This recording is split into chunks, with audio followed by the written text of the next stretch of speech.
যখন রাজনীতির ব্যানারে ধর্মের বিরুদ্ধে হাত দিয়েছিস, তখন আমরা উলামারা আমাদের ডিউটি এখন ধর্মের ব্যানারে দাঁড়িয়ে তোদের কলিজাতে এবার হাত দিতে হবে।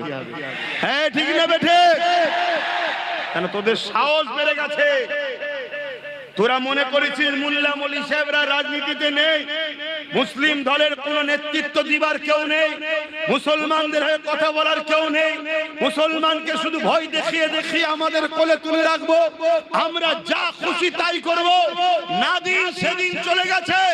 আজকের যুবকদের হৃদয়ে, আজকের নতুন প্রজন্মদের হৃদয়ে একটাই কথা, আবার ফারুক আজমের রাজত্ব হবে ইনশাআল্লাহ।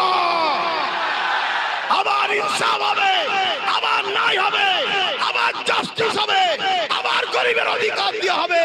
এর জন্য আমার নবীর উম্মতেরা আগামী দিন এতিম, অসহায়, গরিব, বিধবা, বঞ্চিত, শোষিত, লাঞ্ছিত মানুষের হয়ে এই যুব সমাজ তারা লড়ার জন্য তৈরি হয়েছে। ঠিক না বেঠি?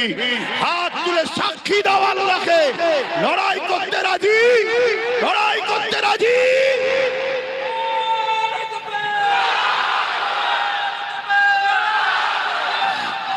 ভাইয়েরা আমার,